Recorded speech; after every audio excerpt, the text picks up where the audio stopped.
Figure it out. Hello, this is Adam Koralik from Figured Out Productions. The following video is a video of some kind, and I hope you enjoy it. Hey guys, it's Adam here, and today we're going to be taking a quick look at early access of Ghost Recon Breakpoint. This is the direct sequel to Ghost Recon Wildlands, which was available on PS4 and Xbox One and so forth. This will also be available on those as well as PC. So yeah, in case you're like, well, how'd you get that?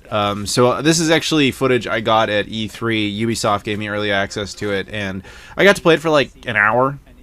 And I thought, okay, come back, make a video out of it. Probably give you about like 10 minutes of footage just to give you guys a sense of how some of the gameplay works and just talk about it. So here, this is right near the beginning. My squad and I, we were being told like what we should go check out, and we're looking at all these like guys, and it's like, okay, tag them. So you're basically teaching the tagging system, which of course obviously there is, and then we're gonna have to like coordinate and snipe them all. So you can play this game single player, or you can play it multiplayer, although it is multiplayer encouraged. Because then you can coordinate better. Although you can do this single player much like you could Ghost Recon Wildlands. Now I'm of mixed feelings on this because I am very much a single player type of gamer. And like I said, you can play it that way, but I have to admit, like when you have a squad, when you have guys just sitting there with you, it does play better because like that, like you can all like coordinate. It's like, all right, everybody pick a guy, and then everyone shoot at that same time. I believe you can do that in single player, and like you can trust the AI to an extent, but I have to assume just human response time would be a better way of doing it. But yeah, so you can also, of course, use vehicles, and as you can see, I'm an idiot. I just decided to like run headfirst into danger because that's more fun that way. But tactical. That's the game is what they're going for, is tactical. But I don't always go along with that particular line of logic. But it's fun. It's still a fun game. So once again, I want to thank Ubisoft for the access to being able to play this. But one mistake, and it's a combination of faults. So the way their system works is, and obviously you can get into these vehicles, and like I couldn't find anything to shoot, as you can see, because we'd already killed everybody. So I took my my anger out on this poor innocent tree just to make the point that yeah, you can use vehicles and stuff to shoot things, and as well as jumping forward a bit, you can you go and grab intel and all this sorts of stuff, and check things out, scope stuff out, grab information, grab ammunition, as one would logically expect. And then you have these drones, which again you can use for the tagging system. That way, of course, you can find enemies in advance. Think kind of like Assassin's Creed, the later games where you have like Talos or the bird or whatever, and you're just tagging stuff from a distance. And then you're, again, this is now the entire team trying to coordinate and kill stuff. So they put me, I had the sniper position, so that's where I got put in. But the point I was trying to make there for a second is there's a small issue in this video that is the result of both an issue with Ubisoft's recording setup as well as mine, more so on my end. So the way their system works is it records the gameplay audio and it records the onboard mics of everybody chattering. And you're supposed to be able to separate those two things so you can remove the onboard chatter. Unfortunately, I have not been able to do that. I've tried all sorts of options, and my editing software just straight up won't let me remove it. So I just kind of lowered the volume of everything so you can just hear my lovely voice instead of the entire team and all that stuff. So I apologize for that. That's just a technical issue that I'm hoping to work out in future recordings. But yeah, it's unfortunate. But nevertheless, yeah, it was still cool to be able to have this. Now, again, so we're syncing up our attacks here, and so some guys will have like these supercharged, like defenses. Like that guy's like one of those walking tanks, basically. So we're gonna forget dealing with him because I'm not gonna take him out with a sniper rifle, and we'll focus on these. There's a lot of these little drones everywhere, and you got to try and get those things, and eventually, of course, we do. But yeah, see, boom, screw. Well, no, it's still alive in that footage, but we will get it. We will get it. It's kind of weird that it's like exposed like that. Yeah. So our objective here, in case it was unclear, is like the squad is to get to this facility, and we're looking for somebody. So now that we've done that, we're gonna go into the building. No trespassing. Well, I break the rules. I'm gonna go into this giant hole you left right next to the no trespassing sign, and I'm gonna go inside because that's how I be. But yeah, so there's a lot of NPCs around. You don't seem like you can do anything with them. They certainly didn't try to attack them or anything. But yeah, and it's nice looking scenery actually, and I thought that was cool. The thing just kind of popped up the second I walked near it. But yeah, so we get inside, and you can see the remains of that drone there. But that's, of course, not our objective, but I can take ammunition and things from it. What we're trying to do here is get that lady. So see the guy's carrying a woman. There's a whole bunch of cutscene stuff there that I didn't show, but basically you needed to go and rescue her, and that's exactly what we're doing right now.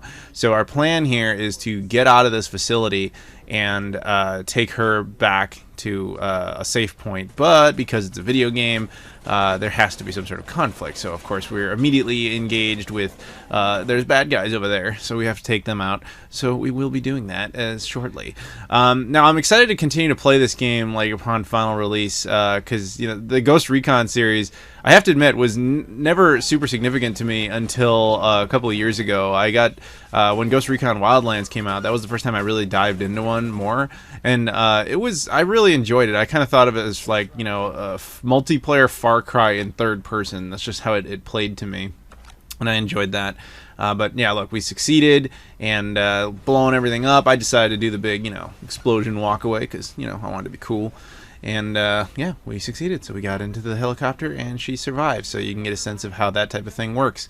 And then we got to do a couple extra bonus missions. One is this thing. There's this giant beast of a tank that we needed to go out and destroy.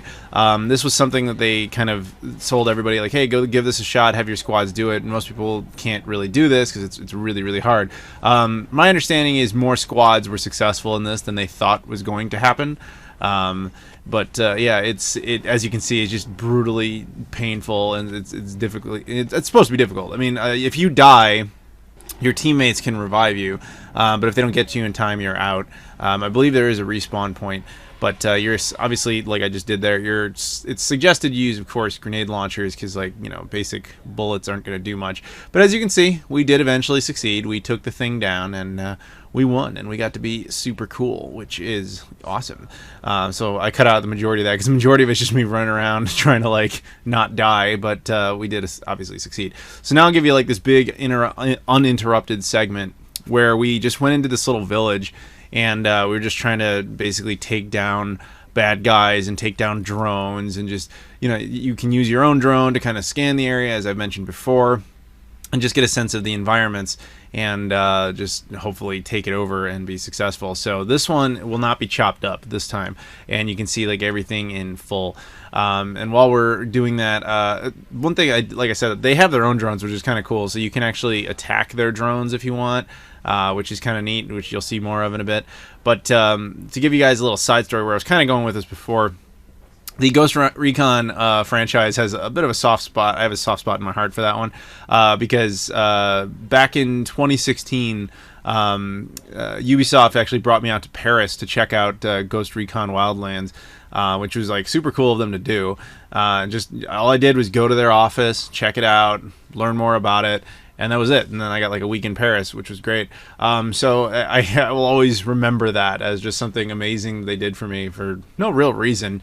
And you know, it's cool that they're still making these. You know what I mean? Like, it's neat that this game was successful enough that it got a direct sequel. Which the guy from The Punisher, he was actually at E3. He was at the conference and everything. He's like, you know, he's obviously the big, you know, antagonist in this game. At least they describe him as not the villain, but as the antagonist, like, because he's a former hero, but he's just kind of changed his mind on certain things. So it's just now you have two people that were friends are now the conflicting opponents. But it's just how it is. It's what happens in war, I guess. But yeah, anyway, going back to the game here, as you can see, we're still attacking these drones, these other dudes. Obviously, we have a real-time weather system, which is nice, which does change. I mean, I believe it just kind of stops, like, right there, and now all of a sudden it's sunny again. Oh, and then there's takedowns, as you can see this. I thought that was cool as shit. I don't even know how I did that, but I was happy when I did do it. I think there was character customization, but I honestly don't remember. I kind of think I went with just whoever the vanilla, like, option was, because in that situation, when you're recording footage like that, you just kind of go quickly when it's multiplayer, because you don't want everybody to be waiting for you. But I think that's how it was when I recorded it. So we're taking down these drones, and they all have, like, you know, flashbangs and stuff, so that makes it much more difficult. But we're gonna get it done. I think we're gonna get it done. We're gonna win. We're gonna be cool. And yeah, so my buddy obviously there takes down one of them. Apologies for the little video issue. Don't forget, this is not a final version of the game. But we're cycling through our options, and then as you can see, I just used a med kit to heal myself up. I found that was pretty necessary. Like, I was getting injured pretty frequently, and I needed to be able to fix that. So yeah, having a lot looting for med kit supplies was pretty useful. But yeah, that about does it there. So as you can see, we're still fighting these things, but we're nearing the end of the video. So I want to say thank you again to people at Ubisoft for giving me the opportunity to play this. I want to thank you guys very much for watching. If you wouldn't mind, could you please hit like, subscribe, and all that fun stuff? It's always appreciated. I hope you enjoyed this early access view of Ghost Recon Breakpoint, and I thank you very much for watching, and I will see you all later, right after we beat the mission. Woo! All right, thank you very much, everybody.